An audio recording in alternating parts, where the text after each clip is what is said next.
Agency special DSC ప్రకటించాలని, GO number 3కి ordinance జారీ చేయాలని డిమాండ్ చేస్తూ హుకుంపేట మండల కేంద్రంలో శుక్రవారం ఆదివాసీ గిరిజన సంఘం ఆధ్వర్యంలో చేపట్టిన మన్యం బంద్ విజయవంతమయ్యింది. మన్యం బంద్ కారణంగా మండల కేంద్రంలో వర్తక వాణిజ్య సముదాయాలు, హోటల్స్ మూతపడ్డాయి. ప్రైవేటు వాహనాల యజమానులు బంద్కు సహకరించారు. స్పెషల్ డీఎస్సీ నోటిఫికేషన్ విడుదల చేయాలని, నిరుద్యోగ యువతకు ఉద్యోగ అవకాశాలు కల్పించాలని నినాదాలతో ర్యాలీ నిర్వహించారు.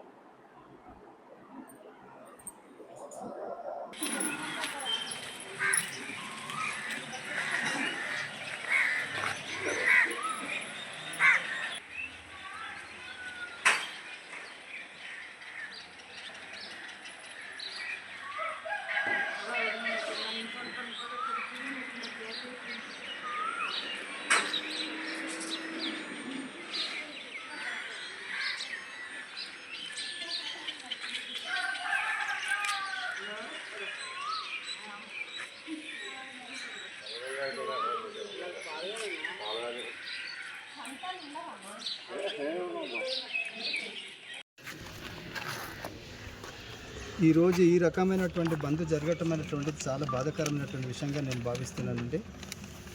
ఈ కార్యక్రమాలకి మరి విచ్చేసినటువంటి 50 మంది పత్రికా సోదరులందరూ కూడా మా నమస్కారాలు.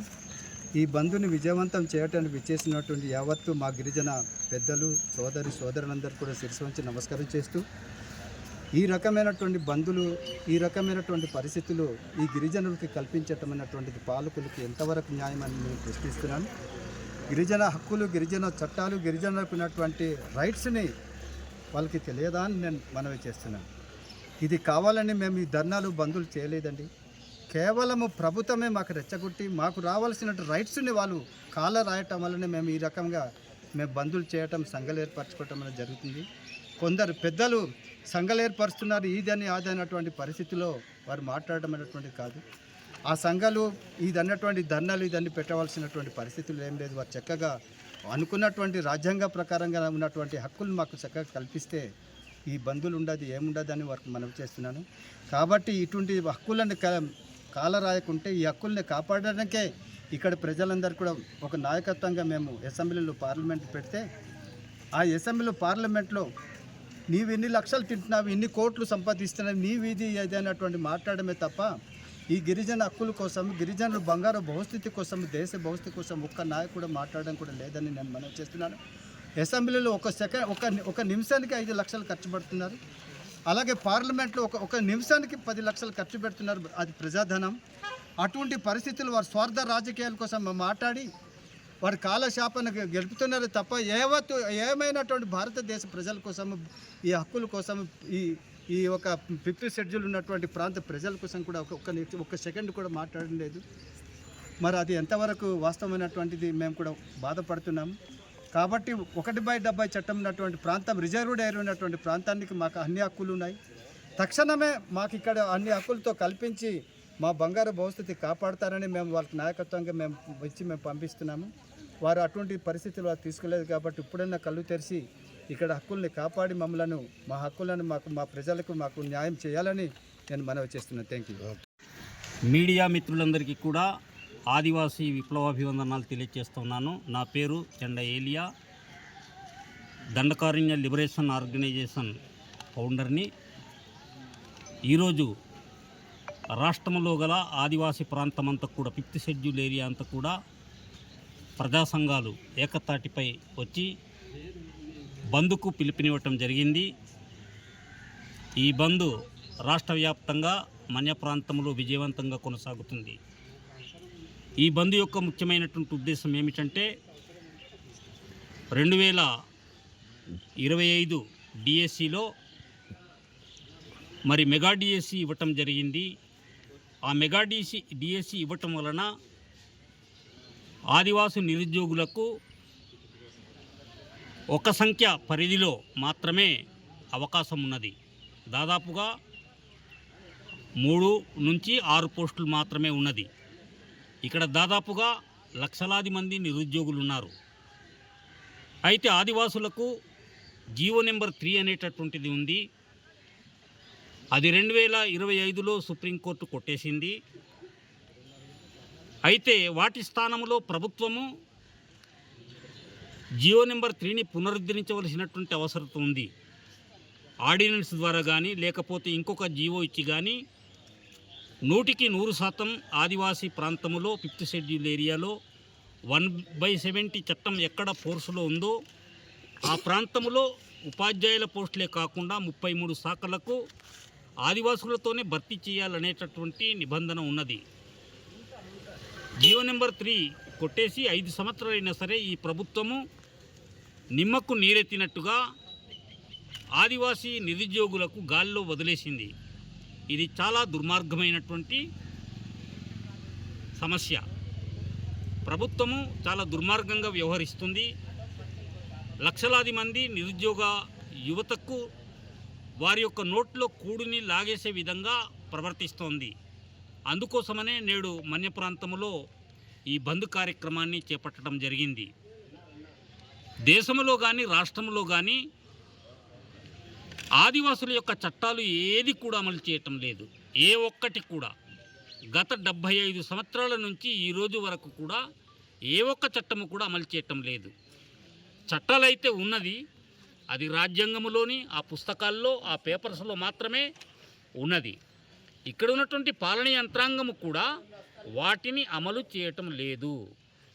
అందుకనే ప్రజా సంఘాల తరపున మేము డిమాండ్ చేస్తున్నాము. ఇప్పుడు ఇచ్చినటువంటి మెగా డిఎస్సిని రద్దు చేయాలి. 26 జిల్లాలకి డిఎస్సిని ప్రకటించాలి.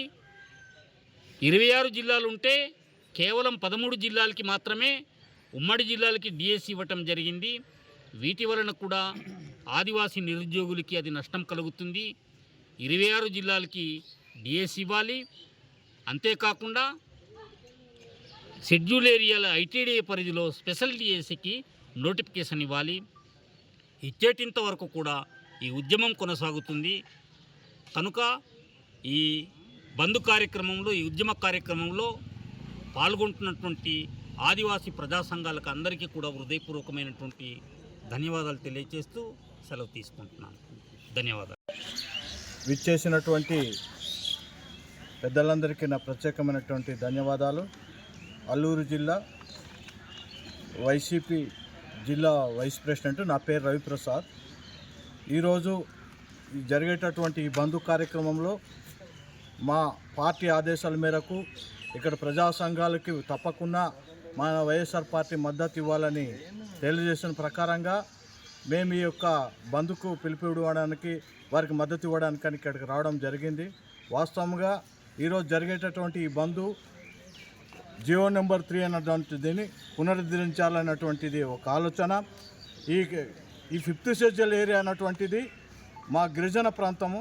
ఈ గిరిజన ప్రాంతానికి ప్రత్యేకమైనటువంటి చట్టాలు ఉన్నప్పటికీ దాన్ని ఇంప్లిమెంట్ చేసే విషయంలో ప్రభుత్వం వెనుకడుగుందని మేము అనుకుంటున్నాం. దయచేసి మేము అనుకునేది ఏంటంటే, గతంలో ఇప్పుడు ప్రస్తుత ముఖ్యమంత్రి గారు అరకు వెళ్ళి వచ్చినప్పుడు ఆయన ప్రత్యేకంగా మీ గిరిజన ప్రాంతానికి ఈ యొక్క జీవోను మేము ఖచ్చితంగా పునరుద్ధరిస్తాం, మీకు 100% మీ గిరిజన ప్రాంతానికి ఇచ్చేటటువంటి ఉద్యోగాలు మేము ఖచ్చితంగా ఇచ్చేటటువంటి కార్యక్రమం చేస్తామని గత ఎలక్షన్లో చెప్పడం జరిగింది.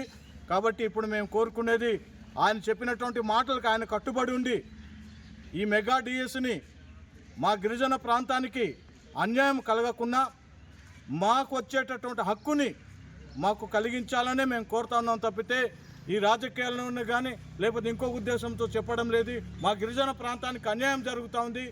ఈ అన్యాయానికి మీరు ఖచ్చితంగా మీరు చెప్పినటువంటి మాట ప్రకారంగానే మాకు ఖచ్చితంగా ఇది ఇంప్లిమెంటేషన్ చేయాలని మేము కోరుతా ఉన్నాం. వాస్తవంగా కోరేది మీరు అనుకుంటే కొత్త జీవోను మీకు పాస్ చేయడం మీకు పెద్ద కష్టం కాదు. కాబట్టి మీరు ఆ జీవోను పాస్ చేసి మాకు 100కు 100% మా గిరిజన ప్రాంతంకి ఉద్యోగాలు ఇవ్వాలి. మీరు ఇక్కడ ఉన్నది 26 జిల్లాలు, 13 జిల్లాలుగానే మీరు నోటిఫికేషన్ ఇచ్చారు. అది పాత జిల్లాలుగానే మీరు పరిగణిస్తూ ఉన్నారు. దయచేసి దాన్ని రద్దు చేసి ఇది 26 జిల్లాలకు ఉన్నటువంటి దాన్ని ఒకవేళ ఆర్డినెన్స్ మీరు దయచేసి ఒక జీవోని మీరు ఇది విడుదల చేసినట్లయితే ఖచ్చితంగా మా గిరిజన ప్రాంతానికి ఉన్నటువంటి మా 766 పోస్టులు మా గిరిజనులకే అందేటటువంటి కార్యక్రమం జరుగుతుంది. కాబట్టి మీరు ఖచ్చితంగా దీన్ని మీరు పాటించాలని కోరుతున్నాము. అలాగే మా ఐటీడీఏకు ఉన్నటువంటి స్పెషల్ డిఎస్సిని కూడా మీరు దీనికి ఇమీడియట్లీగా చేయాలి. మా గిరిజనుల యొక్క స్థితిగతులకి మీరు మాకు ఉపాధి కల్పించడానికి, మా వాళ్ళకి మీరు ప్రత్యేకించి అభివృద్ధి చేయడానికి ఒక అవకాశం ఉంటుంది. కాబట్టి దయచేసి ఈ కార్యక్రమాన్ని మేము డిమాండ్ చేస్తున్నాం అనుకోకండి. మా విన్నపాన్ని మీకు తెలియజేస్తున్నాం. కాబట్టి మీరు దీనికి ఖచ్చితంగా మీరు చేయాలని కోరుకుంటూ ఈ అవకాశం ఇచ్చిన మీ అందరికీ నా హృదయపూర్వక నమస్కారాలు తెలియజేసుకుంటూ నేను సెలవు తీసుకుంటా ఉన్నాను. ఈరోజు జరుగుతున్నటువంటి రాష్ట్ర మన్యం బంద్ను జయప్రదం చేస్తున్న ఆదివాసీ ప్రజానికానికి ఆదివాసీ గిరిజన సంఘం తరపున ఉద్యమాభివందనాలు. ఈ సందర్భంగా గిరిజన సంఘం తరపున గత కానీ ఇప్పుడు కానీ ఉన్నటువంటి నేటి వరకు వెళ్తున్నటువంటి 75 సంవత్సరాల ప్రభుత్వాలకి ఈ బంద్ సందర్భంగా మేము ప్రశ్నిస్తున్నాం. గిరిజన ప్రాంతంలో ఉన్నటువంటి గిరిజనులకి నిర్వీర్యం చేయడానికి, ప్రత్యేకంగా రాజ్యాంగం ద్వారా సంక్రమించినటువంటి వారి హక్కుల్ని ఏ విధంగానైనా నీరుగార్చడానికి ఇప్పటిదాకా పాలకులు 75 సంవత్సరాల పాటు దాని మీద ఒక భయంకరమైన కుట్ర జరుగుతుంది. ఆ కుట్రలోని భాగంగానే నేడు జరుగుతున్నటువంటి మెగా డిఎస్సి ఉద్యోగాలు గిరిజనులకు కాకుండా గిరిజనేతరులకు ఇచ్చేటటువంటి ఒక దుర్మార్గమైనటువంటి ఆలోచన. ఒక పక్క గిరిజనులకు ప్రత్యేకించినటువంటి రాజ్యాంగం ద్వారా సంక్రమించినటువంటి హక్కులు 1/70 చట్టం, అది గిరిజన దేహం అయితే జీవో నెంబరు 3 దానికి ప్రాణవాయువు. ఎప్పుడైతే 1/70 చట్టం రాజ్యాంగంలో పొందపరిచిందో నాటి నుంచి నేటి దాకా 1 ఇంచు కూడా అది అమలుకు నోచుకోలేదు. గిరిజనుల ప్రత్యేక అభివృద్ధి దృష్ట్యా ఏర్పాటు చేసినటువంటి ఐటీడీఏలు నిమ్మకు నీరెత్తినట్టుగా శ్మశాన వాటికలకు తలపిస్తుంది. ఐటీడీఏలు వచ్చినటువంటి బ్యూరోక్రాట్లు రాజకీయాలకి అతీతంగా వారు చెప్పచేతుల్లో వింటున్నారు. వచ్చినటువంటి బడ్జెట్ అంతా పక్కదారి పట్టిస్తున్నారు. గిరిజన ఉన్నటువంటి రాయితీలు ఏదైతే ఉన్నాయో అవన్నీను గిరిజనులకు తగ్గకుండా పోయేటటువంటి పరిస్థితి. ఉదాహరణకు ఒక గిరిజనుడు ఒక కొట్టు కట్టుకుంటే ఆగా మేఘల మీద అధికారులు స్పందిస్తారు, వాటిని 70ని రక్షిస్తామంటున్నారు. నా భవిష్యత్తులో 45 సంవత్సరాలుగా చూసుకుంటే అల్లూరి సీతారామరాజు జిల్లాలో ఉన్నటువంటి గిరిజనేతరుల సంఖ్య ఎంత, నేడు ఉన్నటువంటి గిరిజనేతరుల సంఖ్య ఎంత? ఒక గిరిజనుడు స్వయం ఉపాధి కోసం ఏదైనా చేసుకోవడానికి ఐటీడీఏకి మొరబెట్టుకుంటే ఎక్కడ స్పందించినటువంటి దాఖలాలు లేవు. సరికదా? మాకుండేటటువంటి సంక్షేమ అధికారులు కానీ ఐటీడీఏ పాలకులు కానీ వారు ఏ మాత్రం కూడా చిత్తశుద్ధి ప్రదర్శించట్లేదు. వాస్తవంగా ఐటీడీఏ పాలక మండలి ఉన్నదేంటి? అది ప్రత్యేకించి గిరిజనుల కోసం ఏర్పాటు చేసినటువంటి ఐటీడీఏ. అది సమగ్ర గిరిజన అభివృద్ధి, అది సమగ్ర దోపిడీ అభివృద్ధిగా మారిపోయింది. కాబట్టి ఈ బంద్ సందర్భంగా మేము ప్రభుత్వానికి ఒకటే డిమాండ్ చేస్తున్నాం. నేటితోటి ఈ బంద్తోటి ఆగిపోదు. ఈ ఉద్యమం ఇంకా ముందుకు వెళ్తుంది. దానికి బేసరతుగా నేటి ప్రభుత్వాలే బాధ్యత వహించాలి. 1/70 చట్టం అయితే నేను ఇప్పుడే అనుకున్నాం, 1/70 చట్టం లేదే జీవో నెంబర్ లేదు. జీవో నెంబర్ లేదే గిరిజనుడు మనుగడ ఉండదు. గిరిజనుడికి మనుగడ లేకుండా చేసి గిరిజన జాతిని అంతం చేయడానికి ఇది ఒక కుట్రగా మేము చెప్తున్నాం. కాబట్టి ఈ కుట్రని మేము తప్పకుండా తిప్పికొడతాం. ఈరోజు బోయ వాల్మీకులు తెస్తానంటాడు, ఇంకోటి వచ్చి ఇంకొక చట్టం తెస్తానంటాడు. ఉన్న చట్టాలని అభివృద్ధి చేయకుండా, దాన్ని అమలు చేయకుండా మీరు ఎన్ని చట్టాలు తెస్తే ఏం సుఖం? ఉన్నటువంటి 1/70 చట్టాన్ని కాగితాలకి మాత్రమే పరిమితం చేస్తారు. ఉన్నటువంటి రాయితీలంతా మీ రాజకీయ పబ్బాలకి మీరు గడుపుకున్నారు తప్ప అది గిరిజన అభివృద్ధికి ఎక్కడా లేదు. ఏ ఊరికి చూసినా మంచినీటి సమస్య, ఏ ఊరికి చూసినా రహదారి సమస్య, ఏ ఊరికి చూసినా పాఠశాల లేని సమస్య, ఎక్కడ చూసినా నిరుద్యోగ సమస్య. ఈ నిరుద్యోగుల్ని పూడ్చడానికి జీవో నెంబర్ 3 ఉంటే దాన్ని నిర్దాక్షిణ్యంగా కొట్టివేశారు. మరి మా కోసం ఉన్నటువంటి మా ఎమ్మెల్యేలు, మా మంత్రులు, మా సంక్షేమ అధికారులు ఎక్కడ పోయారు? వారు ఎందుకు రిట్టిపైన డిసిషన్ వేయలేదు? అంటే వీరి గిరిజనుల పక్షాన ఉన్నారా లేదా పాలకుల పక్షాన ఉన్నారా? ఈ జీవో నెంబర్ 3 కొట్టివేయడానికి వీరు రెస్పాండ్ అవ్వకపోవడమే ప్రధాన కారణం. ఇందులో మనకు స్పష్టంగా